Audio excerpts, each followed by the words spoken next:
Para comenzar con los hechos del franquismo, hablaremos de uno de los primeros temas que se basa en una de las ideas que adoptó el franquismo. Hablamos del falangismo, que es una teoría económica y política fascista nacida en la España de 1931, tomando en préstamo algunos segmentos de la ideología de la Italia de Mussolini y adaptándose a las particularidades españolas, como el catolicismo, contraria a los partidos políticos que promovía un Estado totalitario y un modelo corporativista de sindicato único y vertical, que organizaba a los empresarios y trabajadores al servicio de los intereses de la nación.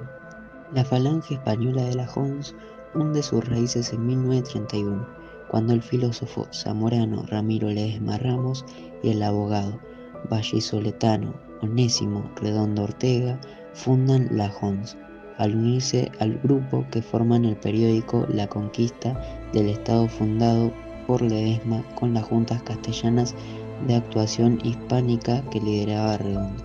Aquellas Homs, Juntas de Ofensiva Nacional Sindicalista, fueron grupos formados por trabajadores, estudiantes, campesinos, intelectuales que conjugaban un sindicalismo revolucionario con un gran amor por España y un gran respeto hacia la religión. 2 años después de la creación de la Homs, tal día como el 29 de octubre de 1933, se celebró en el Teatro de la Comedia de Madrid un acto de afirmación española, que sin proponérselo se convierte en realidad en el acto fundacional de Falange Española, organización liderada por el abogado José Antonio Primo de Rivera. La nueva organización política, Falange Española de las Homs, pronto se caracterizó por la defensa de los intereses de los trabajadores a través de la CONS, Confederación Obrera Nacional Sindicalista, con especial relevancia en el sector de la hostelería, el taxi y el espectáculo. Entonces, el principal partido político fue la Falange Española, fundado en 1933, y este desempeñó un papel importante en el advenimiento de la Guerra Civil Española, que duró de 1936 a 1939. En medio de este clima terrible, son encarcelados los líderes de Falange Española de la Homs en el mes de marzo. José Antonio, preso en Madrid, sería trasladado a Alicante, mientras que Onésimo Redondo fue apresado y llevado a la cárcel de Ávila. La Falange Española de la Homs desapareció el 19 de abril de 1937 como una organización política independiente, a raíz del famoso decreto de unificación, que aglutina todas las fuerzas políticas del llamado Bando Nacional. La dictadura franquista encontró en la Falange y en sus dirigentes el soporte ideológico que necesitaba para formar su régimen, por lo que se nutrió de algunos falangistas para formar su gobierno, poco críticos en algunos casos y convencidos de poder llevar a cabo el nacional sindicalismo desde dentro del régimen en otros. Este es el caso de José Luis Arrese, falangista genuino que llevó a cabo la mayor obra social conocida jamás en España, materializada en ayudas sociales, mejora del sistema de seguridad social y construcción de viviendas sociales para los más pobres desde el Ministerio de la Vivienda.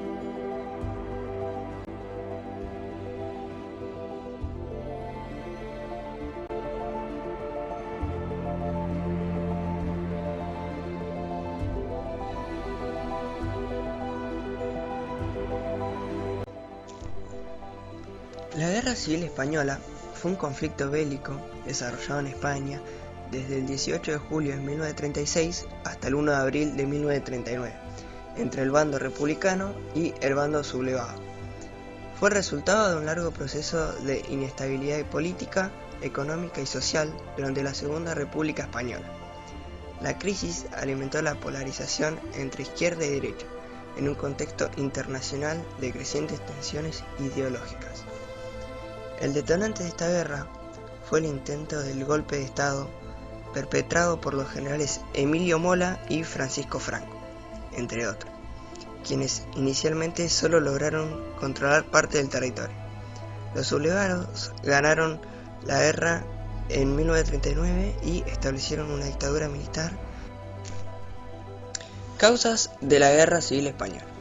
Desigualdad socioeconómica. España sufría una profunda desigualdad socioeconómica signada por el alto índice de desempleo y numerosas huelgas obreras. Expansión de la izquierda.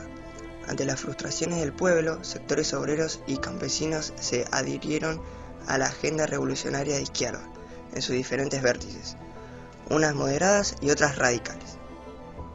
La expansión del fascismo. Los conservadores temían la instauración de un régimen comunista al estilo bolchevique.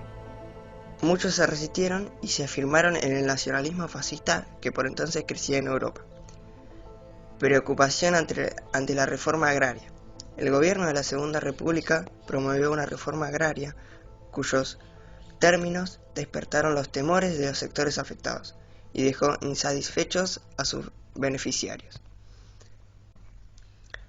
Poniendo fin a casi 3 años de conflicto, la guerra civil entre el bando republicano y el bando sublevado, formada por la Falange Española y otros grupos conservadores, acabó el 1 de abril de 1939 con la victoria del bando nacional con el general Francisco Franco a la cabeza. El bando de la izquierda fue conocido como bando republicano y estaba formado por el gobierno que había habido hasta ese momento, justo con sindicatos, comunistas, anarquistas y muchos obreros y campesinos. En el bando contrario, el nacionalista, estaba la parte rebelde del ejército, la burguesía, los terratenientes y por lo general las clases más altas. Por diferentes motivos, muy ligados al contexto europeo de la época, el bando republicano estuvo apoyado por la Unión Soviética y por las democracias europeas, mientras que el bando nacionalista tuvo el soporte de los gobiernos fascistas de Alemania y de Italia, lo que supuso que este bando estuviera mejor armado que el contrario.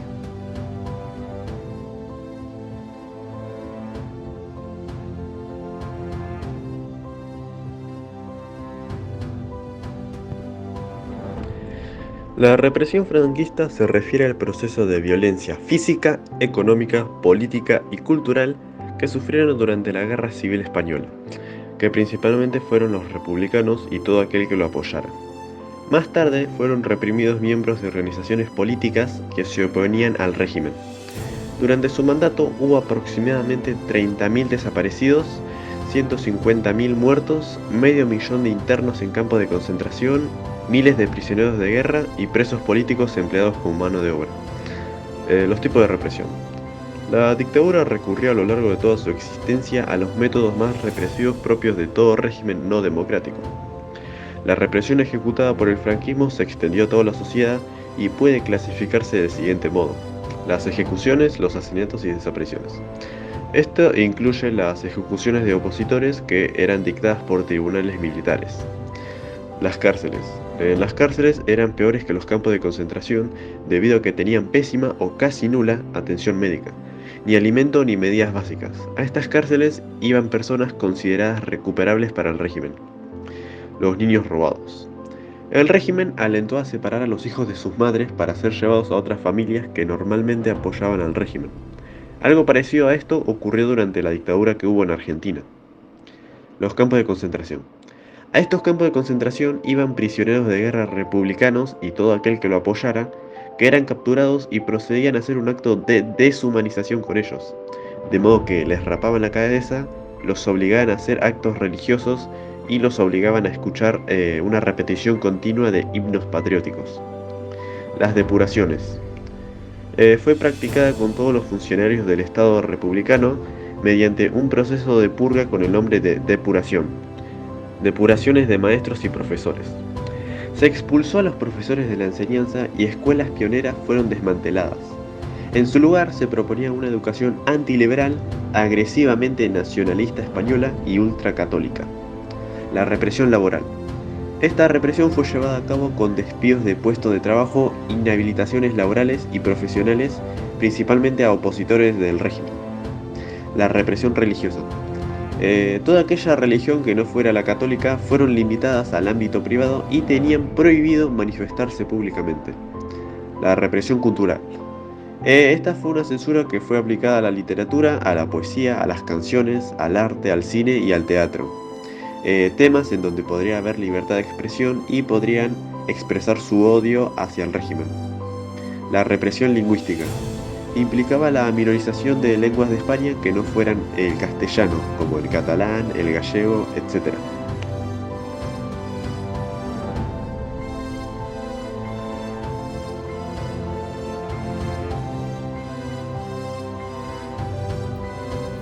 Ideología.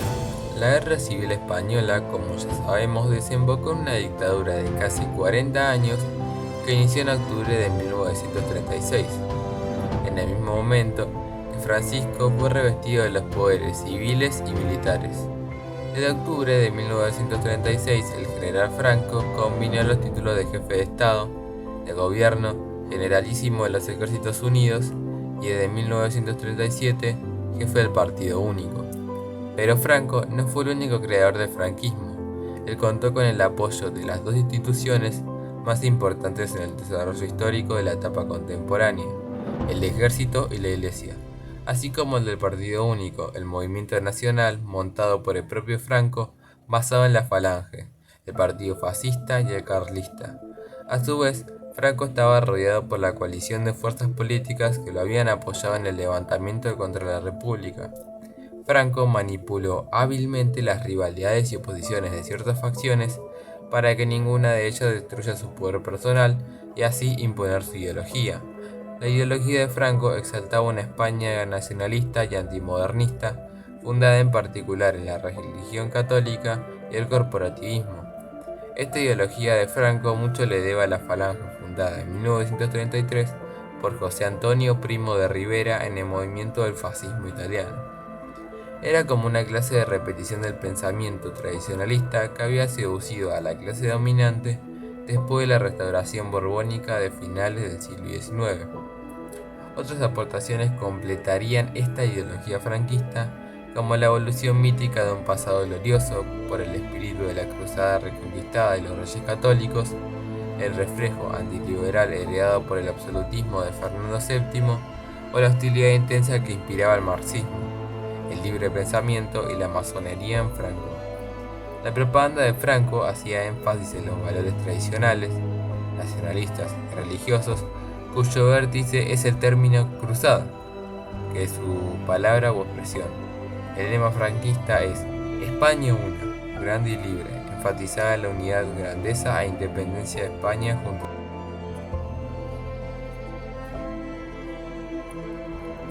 el sentimiento de odio hacia el anti-español luego de la dictadura se convirtió en una ideología, la ideología de la exclusión, que la dictadura franquista promulgó a través de sus canales de adoctrinamiento. El franquismo descartó construir un nuevo Estado lo suficientemente atractivo para integrar una mayor parte de la sociedad, puesto que era profundamente antiliberal. Esto lo reflejó en todas sus leyes y práctica política. La terminología y simbología política del franquismo, como ya sabemos, procedían de la Falange española, y Franco añadió algunos elementos a estas como el tradicionalismo, que adjuntó en un partido único que se constituyó en el año 1937. Más tarde, ese partido único en el año 1958 se llamaría Movimiento Nacional. Otro de los elementos integrados en la ideología franquista fue una visión nacional católica de España, un fundamento religioso que, según el caudillo, era considerado y se consideraba a sí mismo como el hombre providencial enviado por Dios para la salvación de España, siguiendo la tradición del militar salvapatrias. El franquismo nunca dejó de ser un régimen de militar que asignó al ejército un papel relevante. El caudillo también se apoyó en la Iglesia, ya que veía la institución eclesiástica un modelo jerárquico de mando, que le garantizaría evitar la opinión de los opositores del régimen. Este Estado franquista fue un Estado marcadamente centralista a su vez, anulando toda la legislación republicana que asumía la autonomía de municipios, regiones y nacionalidades. Toda la retórica de los discursos oficiales se basaba en alusiones al pasado grandioso de España. El régimen de Franco fue fundamentalmente autoritario, ya que el Estado intervenía en todos los aspectos de la vida social y establecía la descripción de personas e instituciones oficiales.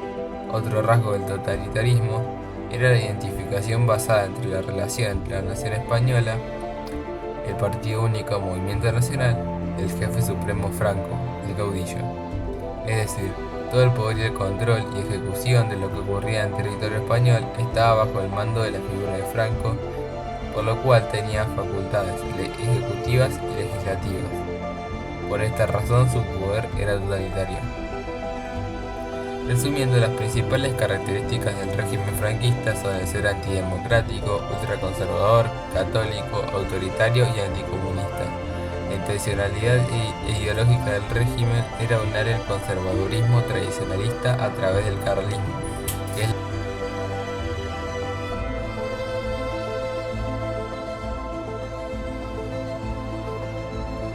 Resumiendo, las principales características del régimen franquista son el ser antidemocrático, ultraconservador, católico, autoritario y anticomunista. La intencionalidad ideológica del régimen era unir el conservadurismo tradicionalista a través del carlismo, monarquía y religión, con el lenguaje y el ropaje ideológico de la falange española, en uso en la Europa de los años 30 a través de la hegemonía de Alemania e Italia, y que con el declive de esta será eliminado de la política real. La ideología franquista es la del espíritu de los sectores que se rebelaron contra la situación en la Segunda República, el miedo a la revolución, el comunismo y el rechazo al fraccionamiento político que provocaban los partidos políticos. El resto es una solución de compromiso conservadora entre todos los sectores. Pero no toda la población se identificó con la ideología del régimen y su represión política, como tampoco lo hizo con los militares republicanos y su régimen de disturbios, crímenes y revolución. Autoritario.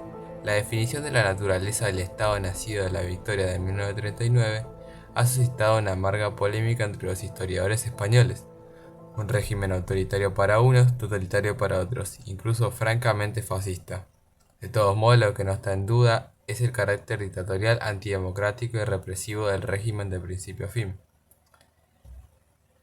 El gobierno de Franco se puede estudiar a partir de etapas principales. Por ejemplo, la primera etapa, que fue del año 1939 al año 1953, que son los años de aislamiento y pobreza.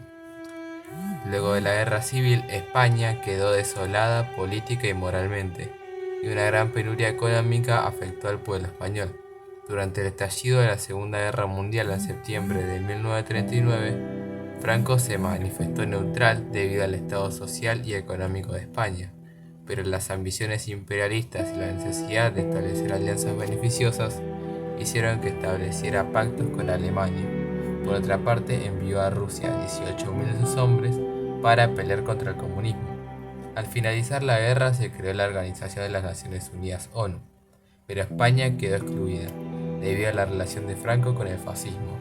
A este periodo se lo conoció como el periodo de aislacionismo, debido a que muchos países cerraron sus fronteras y relaciones diplomáticas con España.